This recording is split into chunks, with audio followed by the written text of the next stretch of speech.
Obligaciones y contratos en el derecho romano. Fuentes, clasificación y efectos jurídicos. En el derecho romano, la obligación se entiende como un vínculo jurídico que coloca a una persona, el deudor, en la necesidad jurídica de realizar una prestación a favor de otra, el acreedor. Este enfoque es central porque permite diferenciar las obligaciones de los derechos reales.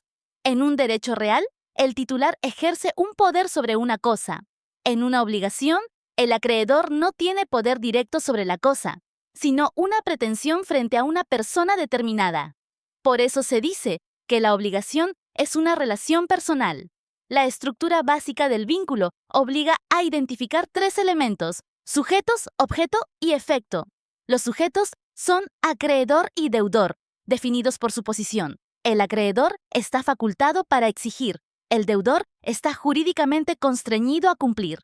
El objeto es la prestación, es decir, aquello que debe realizar el deudor. En términos jurídicos, la prestación puede consistir en dar algo, hacer algo o abstenerse de hacer algo. Esta tríada permite analizar obligaciones patrimoniales y también deberes vinculados a conductas. El efecto esencial del vínculo es la exigibilidad. El acreedor puede reclamar jurídicamente el cumplimiento y si éste no se produce, el sistema despliega consecuencias. Aquí aparece la idea de responsabilidad por incumplimiento, que no es un mero reproche moral, sino una consecuencia jurídica prevista por el ordenamiento. Entender el concepto romano de obligación exige, además, reconocer su finalidad económica y social. Roma necesitó una técnica jurídica capaz de sostener intercambios, promesas, prestaciones y reparaciones, especialmente en contextos comerciales y patrimoniales cada vez más complejos. Las obligaciones hacen posible que la vida económica sea previsible. Si prometes, puedes ser compelido. Si incumples, hay consecuencias. Si pagas, se extingue el vínculo. Para el estudiante, este bloque fija un método de análisis. Cuando enfrentes una figura del temario de esta semana, pregunta siempre quiénes son los sujetos, cuál es la prestación y qué consecuencias se siguen del incumplimiento. Así se construye razonamiento jurídico, no solo definiciones. Con esta base, avanzaremos a las fuentes de las obligaciones y a su clasificación, para comprender cómo el derecho romano organiza un campo que en el derecho civil moderno sigue siendo estructural. Para comprender las obligaciones en el derecho romano, no basta con definirlas, hay que explicar de dónde nacen. En Roma, el vínculo obligacional no aparece por simple deseo de las partes, sino por un supuesto reconocido por el ordenamiento. Ese supuesto es la fuente de la obligación. Identificar la fuente es decisivo, porque de ella dependen el tipo de acción disponible, el régimen de responsabilidad y las condiciones para exigir el cumplimiento o reclamar reparación. El temario organiza las fuentes en torno a 4 categorías: contratos, delitos, cuasicontratos y cuasidelitos. El contrato es la fuente más evidente. Surge cuando existe un acuerdo o un hecho jurídicamente relevante que el derecho reconoce como generador de obligaciones. Su función social es sostener el intercambio y la cooperación patrimonial, permitiendo compromisos exigibles. Los delitos, en cambio, generan obligaciones como respuesta a un ilícito. Quien causa un daño o lesiona un interés protegido queda obligado a reparar o a soportar una consecuencia jurídica. Esto revela que la obligación no solo se asocia a promesas, sino también a responsabilidad por conducta antijurídica. Los cuasicontratos y cuasidelitos amplían el sistema. Permiten generar obligaciones sin un contrato típico o sin un delito plenamente configurado, cuando la equidad y la estructura del ordenamiento exigen una solución obligacional. Lo relevante para el estudiante es captar la racionalidad de esta clasificación. Roma no deja vacíos. Si una situación produce un desequilibrio patrimonial injustificado, el sistema busca una vía obligacional para corregirlo. Si una conducta genera daño, el sistema impone un deber de reparar. Si un intercambio requiere seguridad, el sistema reconoce contratos y crea acciones para exigirlos. En términos metodológicos, identificar la fuente permite anticipar preguntas clave. ¿Estamos ante una obligación nacida del acuerdo o del ilícito? La consecuencia busca cumplimiento o reparación. ¿Qué tipo de acción se activa? ¿Qué criterios de imputación se aplican? Esta manera de razonar es estrictamente jurídica porque vincula hechos con consecuencias normativas. Además, La clasificación por fuentes prepara el estudio de contratos y de la responsabilidad por incumplimiento, ya que muestra que las obligaciones pueden tener finalidades distintas, satisfacer una prestación pactada o responder por una lesión. Con este bloque, queda fijada una regla práctica. Antes de clasificar la obligación por su objeto o por sus sujetos, determina su origen. El derecho romano construye su sistema obligacional desde las fuentes, y esa arquitectura sigue influyendo en la tradición civilista. La clasificación de las obligaciones por el objeto permite entender cómo el derecho romano organiza el cumplimiento y cómo valora el incumplimiento. El objeto es la prestación debida, aquello que el deudor debe dar, hacer o no hacer.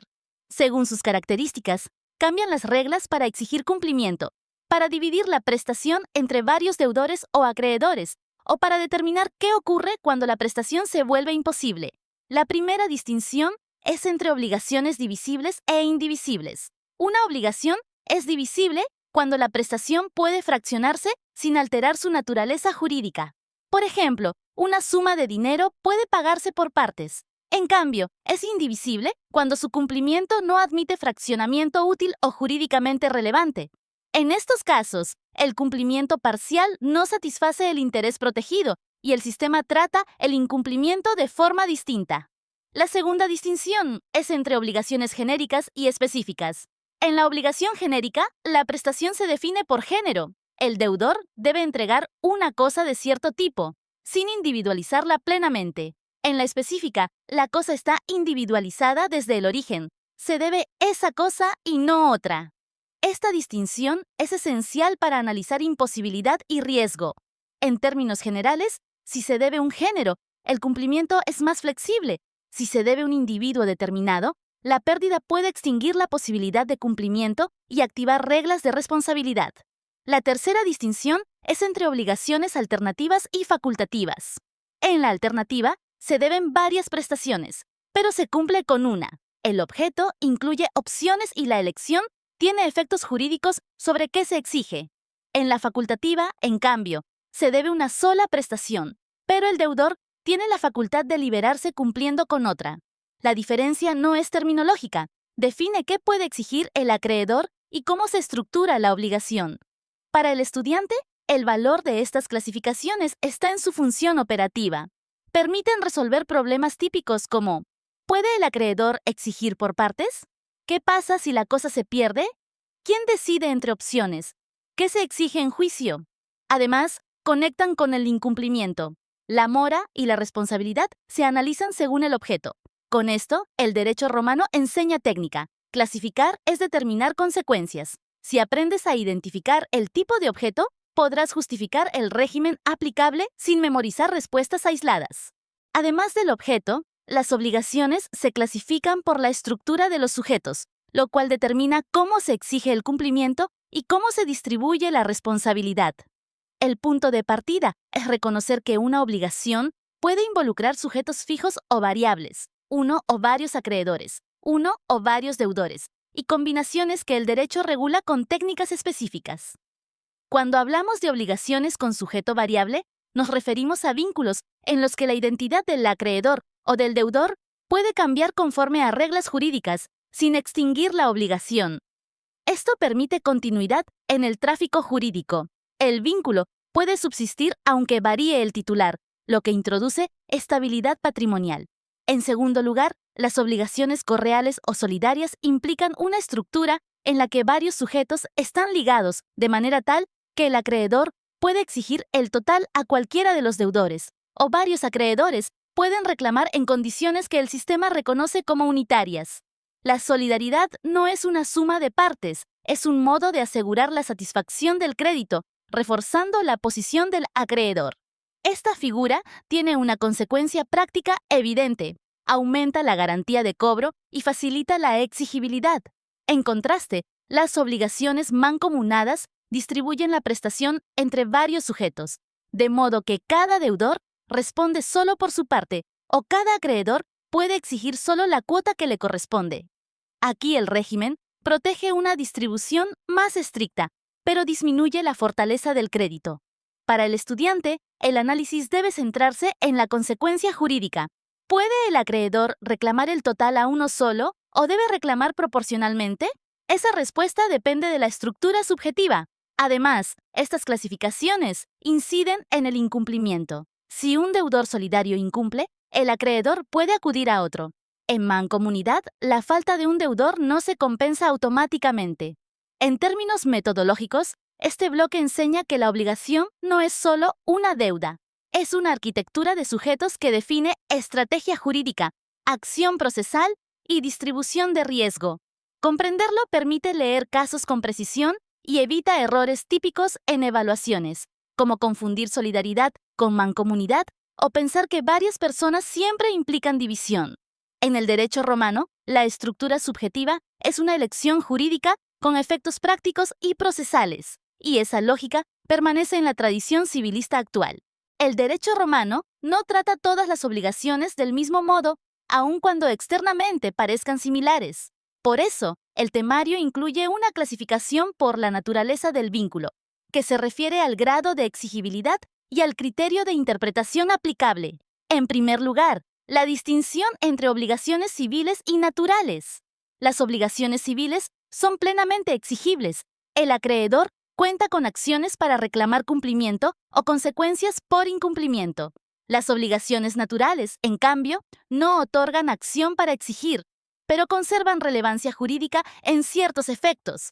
El sistema reconoce que existe un deber, aunque no lo haga exigible judicialmente del mismo modo. Para el estudiante, lo importante no es memorizar etiquetas, sino comprender el criterio.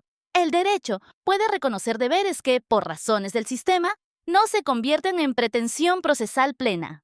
En segundo lugar, la distinción entre obligaciones stricti iuris y bonae fidei, que define cómo se interpreta y qué margen tiene el juez.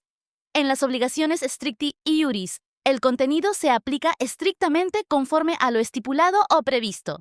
La interpretación es más cerrada y el juez se limita a los términos formales. En las obligaciones bonae fidei, la buena fe opera como criterio integrador. Se toman en cuenta comportamientos, circunstancias y exigencias de corrección en la ejecución del vínculo. Esta diferencia es esencial porque muestra la sofisticación romana. El sistema no se limita a fórmulas rígidas, sino que reconoce relaciones donde la equidad y la corrección práctica son necesarias para hacer justicia.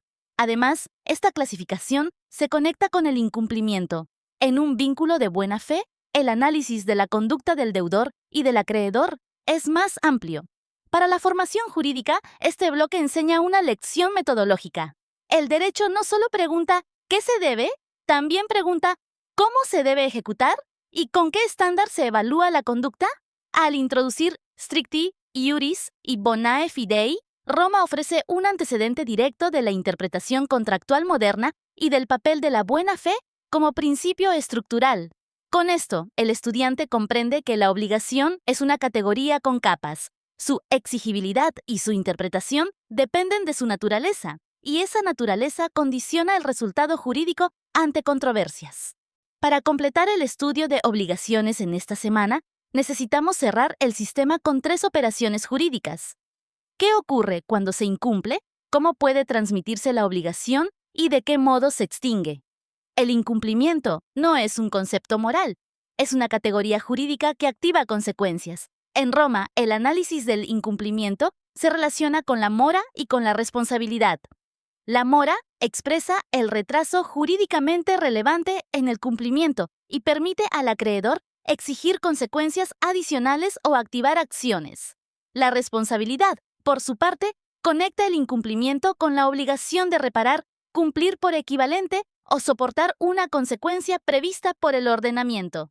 Lo crucial para el estudiante es identificar que el derecho organiza el incumplimiento con criterios, no con intuiciones. Se pregunta qué se debía, si era posible cumplir, si hubo retraso imputable y qué consecuencia procede. Ahora bien, las obligaciones también pueden transmitirse. La transmisión implica que el vínculo puede cambiar de sujetos sin desaparecer. Esto es esencial en el tráfico jurídico porque permite continuidad patrimonial. Un crédito o una deuda pueden pasar a otra persona conforme a reglas, manteniéndose el objeto del vínculo. Entender la transmisión obliga a pensar la obligación como relación jurídica estructurada, capaz de persistir aun cuando cambien sus titulares. Finalmente, la extinción de las obligaciones muestra la finalidad del sistema. El vínculo no es eterno. Termina cuando se satisface o cuando ocurre un modo de liberación reconocido por el derecho. El pago es el modo paradigmático, porque realiza la prestación y satisface el interés del acreedor. Pero existen otros modos: la novación, que sustituye una obligación por otra; la compensación, que extingue hasta concurrencia cuando hay deudas recíprocas; y otros mecanismos que el ordenamiento reconoce para cerrar relaciones patrimoniales sin conflicto. Este bloque permite integrar toda la semana: concepto, fuentes, clasificaciones, naturaleza del vínculo y finalmente dinámicas de vida del vínculo. Nace, se interpreta, se incumple o se cumple, puede transmitirse y se extingue. Esa integración es exactamente lo que se evalúa en una autoevaluación bien alineada: no solo saber definiciones, sino comprender el funcionamiento del sistema obligacional romano como base del derecho civil.